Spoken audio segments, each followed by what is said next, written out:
കേരളത്തിലെ current bill പലപ്പോഴും ഒരുപാട് വിഷയങ്ങളാണ് ഉണ്ടാക്കിയിട്ടുള്ളത്. ഇപ്പോൾ റെഗുലേറ്ററി കമ്മീഷൻ്റെ തെളിവെടുപ്പ് ഈ നിരക്ക് വർദ്ധിപ്പിക്കുന്നതുമായി ബന്ധപ്പെട്ടിട്ടുള്ള പൊതുജനങ്ങളിൽ നിന്നുള്ള എതിരഭിപ്രായങ്ങൾ പറയാനുള്ളൊരു വേദിയാണ് ഈ തെളിവെടുപ്പിലൂടെ നമുക്ക് ലഭ്യമാകുന്നത്. അതിപ്പോൾ നടന്നുകൊണ്ടിരിക്കുകയാണ്. ഒന്ന് വിശദമാക്കാം. KSEB നമ്മുടെ വൈദ്യുതി ബോർഡ് എല്ലാ കാലത്തും ജനങ്ങളെ ഏറ്റവും വെറുക്കുന്ന ഒരു ഡിപ്പാർട്ട്മെൻറ്റാണ്. അത് എന്തുകൊണ്ടെന്ന് ചോദിച്ചു കഴിഞ്ഞാൽ നമുക്ക് ഏറ്റവും വലിയ സേവനം തരുന്നൊരു ഡിപ്പാർട്ട്മെൻറ്റാണ്. കാര്യം ഈ വൈദ്യുതി ഇല്ലാതെ ഒരു കാര്യവും ഇന്നത്തെ ആധുനിക ജീവിതത്തിൽ നമുക്ക് മുന്നോട്ട് പോകാൻ പറ്റില്ല. വൈദ്യുതി വളരെ അത്യാവശ്യമാണ്. പക്ഷേ ഈ പ്രവൃത്തി ദോഷം കൊണ്ട് ആളുകളുടെ വിരോധത്തിന് കാരണമായി മാറിയ ഒരു ഡിപ്പാർട്ട്മെൻറ്റാണ് KSEB. അതിൻ്റെ പ്രധാനപ്പെട്ട കാരണമെന്ന് പറയുന്നത് അടിക്കടിയുള്ള കറണ്ട് ചാർജ് വർധനവാണ്. ജനം പൊറുതിമുട്ടി. അതായത് മറ്റു പല സ്ഥലങ്ങളിലും നമുക്ക് കേരളത്തിൽ കിട്ടുന്നതിനേക്കാളേറെ പകുതി വിലയ്ക്ക് യൂണിറ്റിന് പകുതി വിലയ്ക്ക് കിട്ടുമ്പോൾ ഇവിടെ ഒരു തത്വദീക്ഷയുമില്ലാതെ ഓരോരോ മുടന്ത ന്യായങ്ങൾ പറഞ്ഞതിനെ കറണ്ട് ബില്ല് കൂട്ടിക്കൊണ്ടേയിരിക്കുക. അപ്പോൾ ഇപ്പോൾ ഒരു സാധാരണക്കാരനെ സംബന്ധിച്ചിട്ട് വൈദ്യുതി ബില്ല് മാത്രമല്ല, ഇപ്പോൾ നമ്മളൊരു വൈദ്യുതി കണക്ഷൻ എടുക്കുന്നത് മുതൽ ബില്ല് അടയ്ക്കുന്നത് വരെ ഏതൊക്കെ സേവനങ്ങളാണ് നമ്മൾ KSEB നമ്മൾ ആവശ്യപ്പെടുന്നത് ഉപഭോക്താവിന് വേണ്ടത്, അതിലെല്ലാം വർധനവാണ് ഓരോ ഘട്ടങ്ങളിലും KSEB നടത്തിക്കൊണ്ടിരിക്കുന്നത്. മുമ്പതൊക്കെ അവർ സ്വന്തം ഇഷ്ടപ്രകാരമായിരുന്നു. ഇപ്പോൾ അങ്ങനെ ചെയ്യാൻ കഴിയില്ല. കാര്യം ഇലക്ട്രിസിറ്റി റെഗുലേറ്ററി കമ്മീഷൻ എന്ന് പറഞ്ഞിട്ടൊരു സംവിധാനമുണ്ട്. IRDA, നമ്മൾ ഇൻഷുറൻസിൻ്റെ റെഗുലേറ്ററി കമ്മീഷൻ എന്ന് പറയുന്നത് പോലെ. അപ്പോൾ KSEBക്ക് നിരക്ക് വർധനവ് നടത്തണമെങ്കിൽ കമ്മീഷൻ്റെ അനുമതി വേണം. അപ്പോൾ സാധാരണ ചെയ്യണമെന്ന് വെച്ചാൽ KSEB നിരക്ക് വർധന ആവശ്യമുണ്ടെങ്കിൽ അവർ ഡീറ്റെയിൽഡ് റിപ്പോർട്ട് സബ്മിറ്റ് ചെയ്യും. റെഗുലേറ്ററി കമ്മീഷൻ ആദ്യം അത് പഠിക്കും. പഠിച്ചതിന് ശേഷം ഉപഭോക്താക്കളിൽ നിന്നും അഭിപ്രായ സമന്വയം നടത്താൻ വേണ്ടിയിട്ട് ഒരു പൊതു തെളിവെടുപ്പ് നടത്തും, പബ്ലിക് ഹിയറിംഗ്. ഇപ്പോൾ കേരളത്തിൽ പബ്ലിക് ഹിയറിംഗ് നടന്നുകൊണ്ടിരിക്കുന്ന സമയമാണ്. KSEB 2024 ജൂലൈ 1 മുതൽ 2027 മാർച്ച് മാസം 31 വരെ നിരക്ക് വർധന ആവശ്യപ്പെട്ടാണ് റെഗുലേറ്ററി കമ്മീഷൻ ഒരു റിപ്പോർട്ട് കൊടുത്തിട്ടുണ്ട്. അത് പ്രകാരം ഇപ്പോൾ സംസ്ഥാനത്ത് 4 ജില്ലകളിൽ തെളിവെടുപ്പ് നടക്കുകയാണ് പൊതുജനങ്ങളിൽ നിന്ന്. കോഴിക്കോട്, പാലക്കാട് കഴിഞ്ഞു. ഇന്ന് എറണാകുളത്താണ് ഇതിൻ്റെ പൊതു തെളിവെടുപ്പ് നടക്കുന്നത്. 11-ാം തീയതി തിരുവനന്തപുരത്ത് നടക്കും. അപ്പോൾ ഈ 4 സ്ഥലങ്ങളിലും തെളിവെടുപ്പ് നടത്തുമ്പോൾ പൊതുജനങ്ങളുടെ പങ്കാളിത്തം, എങ്ങനെ അവരിതിനോട് റെസ്പോണ്ട് ചെയ്യുന്നു, KSEB കാണിക്കുന്ന കുഴപ്പങ്ങൾ എന്നൊക്കെ കമ്മീഷന് മുമ്പിൽ പൊതുജനങ്ങൾക്ക് ഉപഭോക്താക്കൾ തുറന്നു പറയാൻ കിട്ടുന്നൊരു അവസരമാണ്. ഇടയ്ക്ക് ഒന്ന് ഇടപെട്ടോട്ടെ. ഈ റെഗുലേറ്ററി കമ്മീഷന് മുന്നിൽ പരാതികളുമായി ആൾക്കാർക്ക് എത്താനുള്ള സാഹചര്യമുണ്ട്. അത് സാധാരണഗതിയിൽ ഒരു പത്രക്കുറിപ്പിലൂടെയോ അല്ലെങ്കിൽ മറ്റെന്തെങ്കിലും അറിയിപ്പിലൂടെയോ ജനങ്ങളിൽ എത്തിക്കാറാണ് പതിവ്. പക്ഷെ പതിവിന് വിപരീതമായി ഇക്കുറി സാമൂഹ്യ മാധ്യമങ്ങളിലൂടെ ഒരുപാട് പേർ ഈ വേദികളിൽ ചെല്ലണമെന്നും എനിക്കും നിങ്ങൾക്കും ഓരോ ഉപഭോക്താവിനും പറയാനുള്ള കാര്യങ്ങൾ അവിടെ അവതരിപ്പിക്കണമെന്നും അങ്ങനെ അവതരിപ്പിച്ചില്ല എങ്കിൽ ഏകപക്ഷീയമായ തീരുമാനമെടുക്കാനുള്ള സാഹചര്യങ്ങളുണ്ട് എന്നും പറഞ്ഞുള്ള അറിയിപ്പ് വരുന്നു. എൻ്റെ സംശയം അതല്ല, കേരളത്തിലെ എല്ലാ ആൾക്കാരുടെ വീട്ടിലും കറണ്ട് ഉണ്ട് എന്ന് ധരിക്കുക. ഏതാണ്ട് അങ്ങായി ചില വീടുകളൊക്കെ ഉണ്ടാവും, കുറവുള്ള. പക്ഷേ എങ്കിൽ പോലും എല്ലാ വീടുകളിലും കൊണ്ട് നമുക്ക് തത്വത്തിൽ ഇത് തീരുമാനിക്കാം. അപ്പോൾ അങ്ങനെയെങ്കിൽ ഇവർക്കെല്ലാം തന്നെ ഏതെങ്കിലും തരത്തിലുള്ള പരാതികളും പറയാനുണ്ടാവും ഉറപ്പായും. അപ്പോൾ അതിന് ഇനഫ് ടൈമും ഒരു സ്പേസും കൊടുത്തുകൊണ്ട് ഓരോ ജില്ലയ്ക്കും പല തലങ്ങളിൽ നിന്ന് വേണ്ട ഇത് വരാൻ. ഇപ്പോൾ 2-3 ജില്ലയ്ക്ക് ഒരിടത്ത് വെച്ച് കഴിഞ്ഞാൽ ഇവിടെ എന്തൊരു കൂട്ടയടിയായിരിക്കും. അവിടെ ആരെങ്കിലും എന്തെങ്കിലും പറഞ്ഞാൽ കേൾക്കാനുണ്ടാകുമോ, പറയാനുള്ള അവസരം കിട്ടുമോ? ആർക്കും അവസരം എല്ലാ പേർക്കും അവസരങ്ങൾ നിഷേധിക്കപ്പെടും. അപ്പോൾ അവിടെ ഇവിടെയായി ചില അഭിപ്രായങ്ങൾ ഉയർന്നു വരും. അപ്പോൾ ഇതിന് പകരമായി ഇത് കുറച്ചുകൂടി വ്യവസ്ഥാപിതമായ രീതിയിൽ, വളരെ ശാസ്ത്രീയമായ രീതിയിൽ ഇതിനെ ഈ അഭിപ്രായങ്ങൾ പറയാനുള്ള വേദി ഒരുക്കിയില്ല എന്നും ഒരു ആക്ഷേപം നിലവിലുണ്ട്. ശരിയാണോ അത്? അല്ല, ആ ആക്ഷേപം നമ്മൾ മുകളിൽ എടുക്കേണ്ടി വരും. മാത്രമല്ല, ഈ കമ്മീഷനെ സംബന്ധിച്ചിട്ട് എല്ലാ ജില്ലകളിലും ഈ പബ്ലിക് ഹിയറിംഗ് നടത്തുക എന്ന് പറയുന്നത് സാധ്യമായൊരു കാര്യമല്ല. കാരണം അവർ മേഖലകളായി തിരിച്ചിട്ടാണ് ഈ തെളിവെടുപ്പ് നടത്തുന്നത്. അപ്പോൾ മേഖലകളെ തിരിച്ച് തെളിവെടുപ്പ് നടത്തുമ്പോൾ വളരെ മുമ്പേ തന്നെ പത്രക്കുറിപ്പിൽ കൂടിയും അല്ലാതെയും കമ്മീഷൻ തന്നെ ഇത് പൊതുജനങ്ങളുടെ അറിവിലേക്ക് കൊടുക്കാറുണ്ട്. KSEBയും ചെയ്യണമെന്നാണ് നിയമം. KSEB അവരുടെ PR വഴി അറിയിക്കണമെന്നാണ് റൂള്. പക്ഷേ നേരത്തെ സാർ സൂചിപ്പിച്ചതുപോലെ എന്തുകൊണ്ട് സോഷ്യൽ മീഡിയ ഏറ്റെടുത്തു എന്ന് ചോദിച്ചു കഴിഞ്ഞാൽ നമ്മുടെ മുഖ്യധാര മാധ്യമങ്ങൾ ഇതിനെ മുക്കി. അതായത് ഈ പത്രക്കുറിപ്പിനെ മുക്കി. ഇന്ന പരിപാടികൾ ഇന്ന സ്ഥലത്ത് നടക്കുന്നു, നിങ്ങൾക്ക് പരാതി ഉണ്ടെങ്കിൽ അവിടെ പോയി നിങ്ങൾക്ക് പരാതി പറയാം, കറണ്ട് ചാർജ് കൂടുന്നതെന്ന് നിങ്ങൾക്ക് താൽക്കാലിക ആശ്വാസം അതിൽ കൂടെ കിട്ടും. ഈ മാധ്യമ സ്ഥാപനങ്ങളിലും അവരും കറണ്ട് അടക്കേണ്ടി വരുന്നില്ലേ? പിന്നെ തീർച്ചയായിട്ടും വരുന്നുണ്ട്. അപ്പോൾ അവിടെയാണ് നമ്മൾ സംശയിക്കുന്നത് KSEBയുടെ പബ്ലിക് റിലേഷൻ ഡിപ്പാർട്ട്മെൻറ്റ് ഏതെങ്കിലും തരത്തിൽ നമ്മുടെ മീഡിയകളെ സ്വാധീനിക്കുന്നുണ്ടെന്നുള്ള സംശയം പിന്നെ സോഷ്യൽ മീഡിയയിൽ വരുന്നത്. മറിച്ചു ആയിക്കൂടെ? KSEBയെ സംബന്ധിച്ച് പറഞ്ഞു കേൾക്കുന്ന മറ്റൊരു വലിയ ആക്ഷേപം എന്ന് പറയുന്നത് അവിടെ ഏതാണ്ട് ഒരൊറ്റ സംഘടനയേ ഉള്ളൂ. ആ സംഘടന പിന്നെ ഇടതുപക്ഷ സംഘടനയാണ്. മറ്റൊരു സംഘടനയ്ക്കും മറ്റെല്ലാ പുറത്തൊരു പാർട്ടി അവിടെ ചെന്ന് കഴിഞ്ഞാൽ ഈ സംഘടന ആൾക്കാർ എന്നാണ് പറഞ്ഞു കേൾക്കുന്നത്. അല്ല, അത് ശരിയാണ്. അപ്പം അവരുടെ ഇടപെടൽ PR വഴി മാധ്യമങ്ങളിലെ ഇടതുപക്ഷക്കാരിലേക്ക് എത്തിക്കൂടായികണ്ടോ? അല്ല, കേരളത്തിൻ്റെ ഒരു ശാപമാണല്ലോ ഇടത് എക്കോസിസ്റ്റം എന്ന് പറയുന്നത്. അത് എല്ലാ കാലത്തും എല്ലാവരും ചർച്ച ചെയ്യുന്ന ഒരു സംഭവമുണ്ടല്ലോ. പ്രത്യേകിച്ച് മാധ്യമങ്ങളിൽ ഇടതുപക്ഷ ചിന്താധികാരുടെ ഇടതുപക്ഷത്തെ പ്രോത്സാഹിപ്പിക്കുന്ന ആളുകളുടെ ഒരു കൂട്ടമാണ് മിക്കവാറും ജേർണലിസ്റ്റുകളെന്ന് പറയും. അതുകൊണ്ടായിക്കോട്ടെ നമുക്ക് പ്രശ്നം. പക്ഷേ ഇത് ജനവിരുദ്ധമായ കാര്യങ്ങളിൽ അവർ അതാണല്ലോ പ്രശ്നം. കാര്യം എവിടെയെങ്കിലും ജനം സംഘടിക്കാണ്ട ഒരു അവസരം വന്നു കഴിഞ്ഞാൽ, ഇടത് എക്കോസിസ്റ്റത്തിൻ്റെ ഒരു സംഘടന അവസരം വന്നു കഴിഞ്ഞാൽ അവരതിനെ പൊളിക്കും. ഇപ്പോൾ ഈ പറഞ്ഞതുപോലെ നമ്മുടെ ഡോക്ടർ B. അശോക് KSEBയുടെ ചെയർമാൻ എന്നൊരു കാലഘട്ടം ഉണ്ടായിരുന്നു. അശോക് മാത്രമല്ല പലരും ഒടുവിൽ അശോക് അല്ല, പലരും വന്നിരുന്ന് പോയി നമ്മളാരും അറിഞ്ഞില്ല. പക്ഷേ അശോക് ഇരുന്നപ്പോൾ അറിഞ്ഞു. അതിൻ്റെ കാരണം എന്ന് പറയുന്നത് KSEB ലാഭത്തിലായി. KSEB ലാഭത്തിലായി എങ്ങനെ? ഇതുപോലെ ആളുകളുടെ കറണ്ട് ബില്ല് കൂട്ടി ഷോക്ക് അടിപ്പിച്ചിട്ടല്ല പിന്നെ ലാഭം ഉണ്ടാക്കിയത്.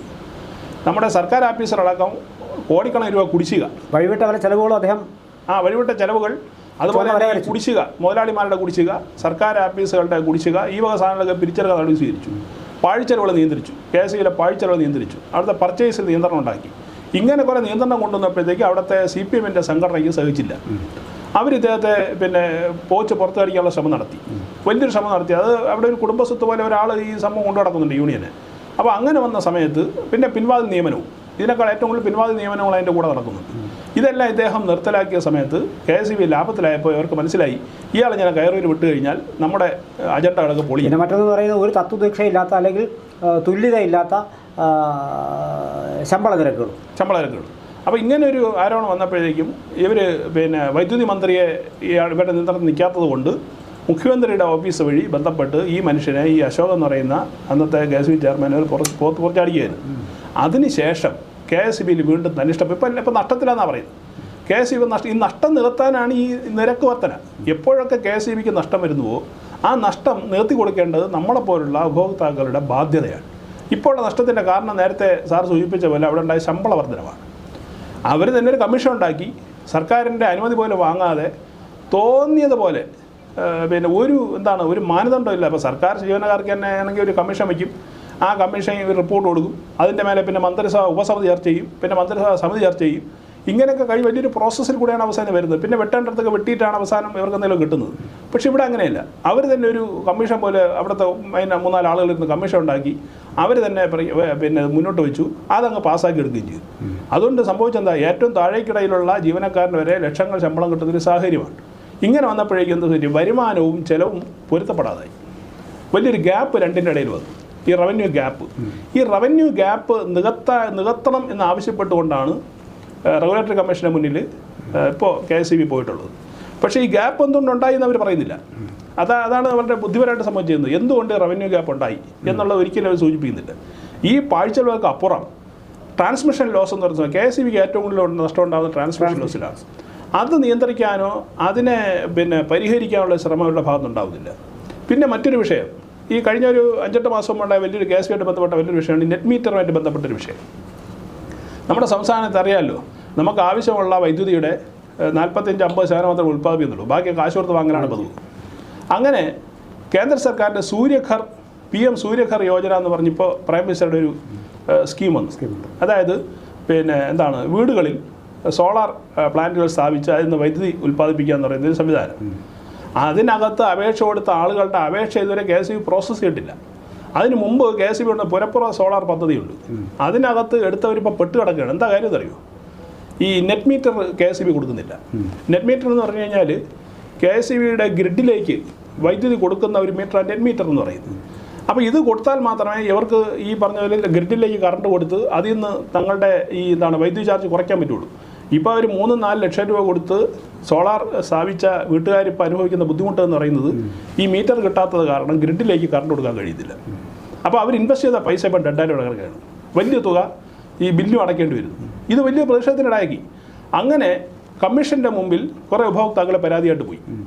അങ്ങനെ പരാതിയായി പോയതിൻ്റെ ഭാഗമായിട്ടാണ് ഇപ്പോൾ താൽക്കാലിക ഒരു ആശ്വാസ നിലയ്ക്ക് നെറ്റ് മീറ്റർ അടിയന്തരമായി സ്ഥാപിക്കാനായിട്ട് KSEB നിർദ്ദേശം കൊടുത്തിട്ടുണ്ട്. അതിൻ്റെ പരിപാടി നടക്കുന്നതാണ് മനസ്സിലാക്കുക. എന്നിരുന്നാൽ പോലും നേരത്തെ പറഞ്ഞ PM സൂര്യഘർ യോജന വഴിയുള്ള അപേക്ഷകർ എത്ര ലക്ഷങ്ങളുടെ അപേക്ഷകൾ കിടപ്പുണ്ട്. ഈ അപേക്ഷകൾ പ്രോസസ്സ് ചെയ്ത് അവിടെ വീടുകളിൽ പോയി പരിശോധന നടത്തി അവർക്കിത് നടത്താനുള്ള ഇത് സ്ഥാപിക്കാനുള്ള അവസരമോ അല്ലെങ്കിൽ നെറ്റ് മീറ്റർ എങ്ങനെ ക്രമീകരിക്കുന്നതിനെ കുറിച്ചിട്ട് യാതൊരു ധാരണ ഉണ്ടായിട്ടില്ല. ഇത് കാരണം സംഭവിക്കുന്ന എന്താ, നമ്മുടെ പ്രൊഡക്ഷനിൽ വലിയ കുറവുണ്ടാകും. വൈദ്യുതി പ്രൊഡക്ഷനിൽ കുറേ വീടുകളിൽ വന്നു കഴിഞ്ഞാൽ അവരുടെ പ്രശ്നം പരിഹരിക്കും. മാത്രമല്ല ഗ്രിഡിലേക്ക് കുറേ വൈദ്യുതിയും വരും. എന്തുകൊണ്ടാണ് ഇത് ചെയ്യാത്തതെന്ന് അറിയാമോ? കൂടിയ വിലയ്ക്ക് വെളിയിൽ നിന്ന് വൈദ്യുതി വാങ്ങിക്കുക, അതിൻ്റെ കമ്മീഷൻ അടിക്കുക, ഇതാണ് സ്ഥിരം പരിപാടി. അതിന് എന്താണ് കൂട്ടു നിൽക്കുന്ന ചില ആളുകൾ ഇതിനകത്തുണ്ട്. അതുകൊണ്ടാണ് ഈ പറഞ്ഞ തർക്കവും ബഹളമൊക്കെ KSEB ഉണ്ടാകാനുള്ള കാരണം. ഈ ഇപ്പോൾ വരുന്നതിൻ്റെ ഒന്ന് രണ്ട് ഒരു കാരണങ്ങൾ ചൂണ്ടിക്കാണിച്ചുകൊണ്ട് നമുക്ക് നിർത്താം. KSEB 111 പേജുള്ള ഒരു റിപ്പോർട്ടാണ് നമ്മുടെ റെഗുലേറ്ററി കമ്മീഷൻ കൊടുത്തിട്ടുള്ളത്. ഇതിൻ്റെ ഈ മലയാളം അതെ എന്തുകൊണ്ട് എന്നുള്ളതിനെ കുറിച്ച് അവർ നേരത്തെ പറഞ്ഞ റവന്യൂ ഗ്യാപ്പ് മാത്രമാണ് പറയുന്നത്. പക്ഷേ എത്രയൊക്കെ കൂട്ടണം മേഖലയെ കൂട്ടണം എന്നുള്ളതാണ് സ്ലാബുകൾ. അതെ സ്ലാബുകൾ കണക്കാക്കിയാണ് കൊടുത്തിരിക്കുന്നത്. ഈ 111 പേജും ഇംഗ്ലീഷിലാണ്. ഇത് മലയാളത്തിൽ നമ്മുടെ നാട്ടുകാർക്ക് വായിക്കാൻ പറ്റില്ല. നമ്മുടെ ഔദ്യോഗിക ഭരണഭാഷ മലയാളമാണ്. സാധാരണക്കാർ ഉപഭോക്താക്കളാണ്. അവർ ഈ സാധനം എങ്ങനെ അറിയും? ഇത്ര കടുകട്ടിയുള്ള ഇംഗ്ലീഷിൽ അവർ ഈ സാധനം പ്രസിദ്ധീകരിച്ചിട്ട് ഓപ്പണായ വെബ്സൈറ്റ് ഇട്ടേക്കാണ്. നിങ്ങളിത് വായിച്ചിട്ട് നിങ്ങൾക്ക് തർക്കം ഉണ്ടെങ്കിൽ പറയാമെന്ന് പറയാം. ആരാണ് ഈ തർക്കം പറയാൻ പോകുന്നത്? അത് തന്നെ ഒരു ഉടായ്പ പരിപാടിയാണ്. മാത്രമല്ല ഈ ഒരു യൂണിറ്റിന് 20 പൈസ വെച്ച് കൂട്ടണമെന്നാണ് നിർദ്ദേശം. എന്ന് മുതൽ ഈ കഴിഞ്ഞ ജൂലൈ മുതൽ 2027 മാർച്ച് 30 വരെ യൂണിറ്റിന് 20 പൈസ വെച്ച് കൂട്ടണം. ആ ഗാർഹിക ഉപഭോക്താക്കൾക്ക്. മറ്റ് ഹൈ ടെൻഷൻ എക്സ്ട്രാ ഹൈ ടെൻഷനൊക്കെ തുക വേറെ, അത് അവർക്ക് താങ്ങാൻ പറ്റുന്ന വേറെ പൊള്ളലേൽക്കുന്ന തുകയാണ് അവർ ശുപാർശ ചെയ്തിരിക്കുന്നത്. പക്ഷേ ഇവിടെ 20 പൈസ ഒരു യൂണിറ്റ് കൂടുമ്പോൾ ശരാശരി 100 യൂണിറ്റ് ഉപയോഗിക്കുന്നവർക്ക് എത്ര രൂപയുടെ വർധനവ് സംഭവം വരും എന്നുള്ളതാണ്. ഇനി അതുകൂടാതെ സമ്മർ കാലത്തിൽ വേറൊരു 10 പൈസ അഡീഷണൽ. അപ്പോൾ ഫലത്തിൽ 30 പൈസയാവും. 30 പൈസയായി. സമ്മർ കാലത്ത് 30 പൈസ നമ്മൾ യൂണിറ്റ് അഡീഷണൽ കൊടുക്കേണ്ടി വരും. മഴയുടെ കുറവെന്നൊക്കെ പറഞ്ഞാൽ ചിലപ്പോൾ കയറ്റുമായിരിക്കാം. അല്ല, അത് ഇതിലവർ പ്രഖ്യാപിച്ചിരിക്കുകയാണ്. ഈ സമ്മർ എന്ന് പറയുന്ന അവർ പ്രഖ്യാപിച്ചിരിക്കുക എന്ന് വെച്ചാൽ നേരത്തെ കിട്ടുന്ന മഴക്കാലത്ത് കിട്ടുന്ന വെള്ളം സംഭരിച്ച് വൈദ്യുതി ഉണ്ടാക്കാൻ ശ്രമിക്കുന്നില്ല. ആദ്യം അങ്ങ് പറയാണ് ഞങ്ങൾ സമ്മറിന് നമ്മൾ 10% കൂട്ടും എന്ന്. അതെന്താ പറയുക, 25-26 വർഷങ്ങളിലേക്കാണ് ഈ പറഞ്ഞിരിക്കുന്നത്. 20 പൈസയും 10 പൈസയും. 26-27 വർഷം പറഞ്ഞിരിക്കുന്നത് 2 പൈസയും സമ്മറിന് 10 പൈസയും 12 പൈസ. അപ്പോൾ ഇങ്ങനെ ഇവർ 2249 കോടി രൂപയാണ് സാധാരണക്കാരിൽ നിന്ന് പെടുങ്ങാനായിട്ട് കാത്തിരിക്കുന്നത്. ഈ 24-27 വർഷങ്ങളിൽ 2249 കോടി രൂപ ജനങ്ങൾ എങ്ങനെ പോക്കറ്റടിച്ച് ഈ പറഞ്ഞതുപോലെ പണം സമാഹരിച്ച് ദുർവ്യയം നടത്തി ഈ സ്ഥാപനത്തെ എങ്ങനെ നശിപ്പിക്കാം എന്നുള്ള കുറിച്ച് ഗവേഷണം കുറേ ഉദ്യോഗസ്ഥരെ തിരിപ്പോൾ ഇവരാണ് ഇതിനെല്ലാം കാരണക്കാരെന്ന് പറയുന്നത്. അപ്പോൾ കമ്മീഷൻ്റെ ശ്രദ്ധയിൽ ഈ കാര്യങ്ങൾ പെടുത്താൻ പൊതുജനങ്ങൾ മുന്നോട്ട് വരണം. നമ്മുടെ ഈ വീഡിയോയുടെ പ്രധാനപ്പെട്ട ലക്ഷ്യം എന്ന് പറഞ്ഞാൽ അതാണ്. കാരണം ഇപ്പോൾ ഇന്ന് എറണാകുളത്ത് നടക്കുന്നുണ്ട്. ന്യായം ഏത് ഭാഗത്തും ആയിക്കോട്ടെ, ജനങ്ങൾക്ക് പറയാനുള്ള അവസരം പറയണം. ഇപ്പോൾ കോഴിക്കോട് നടന്ന സ്ഥലത്ത് കോഴിക്കോട് വലിയൊരു സംഭവം നടന്നു. കോഴിക്കോട് ഇവർ ഒരു 50 പേർക്കുള്ള ഹാളാണ് ബുക്ക് ചെയ്തത്. 2000-ലേറെ ആളുകളോടെ പങ്കെടുത്തു. നേരത്തെ പറഞ്ഞ സോഷ്യൽ മീഡിയയുടെ എഫക്റ്റ് ഉണ്ടാണ്. അതാണ് ഞാൻ ചോദിച്ചത്, സ്പേസും ടൈമും ഒരുക്കണ്ടേ? അതെ. അപ്പോൾ മുഖ്യധാര മാധ്യമങ്ങൾ വിചാരിച്ചാലല്ലേ ഇവിടെ സോഷ്യൽ മീഡിയ വിചാരിച്ചാൽ പല നടക്കും. ചേഞ്ച് ഉണ്ടാക്കാൻ അവർ വിചാരിച്ചാൽ നടക്കും. 2000 പിന്നെ അവർക്ക് ഹാള് മാറ്റേണ്ടി വന്നു. ഈ സാഹചര്യമാണ് ഇന്നലെ പാലക്കാട് നടന്നത്. ഇന്ന് എറണാകുളത്ത് നടക്കുകയാണ്. ഒരുപക്ഷെ അതിൻ്റെ 10,000 ആൾ ഇന്ന് എറണാകുളത്ത് പങ്കെടുത്തേക്കും. ഇനി തിരുവനന്തപുരത്ത് 11-ാം തീയതിയാണ് നമ്മുടെ PMGയിലുള്ള പ്രിയദർശിനി പ്ലാനറ്റോറിയത്തിലാണ്. കൂടുതൽ ആളുകൾ ഇതിൽ പങ്കെടുക്കണം. ഇതിൽ പങ്കെടുത്ത് നിങ്ങളുടെ അഭിപ്രായങ്ങൾ പറയണം, നിങ്ങളുടെ നിർദ്ദേശങ്ങൾ അവതരിപ്പിക്കണം.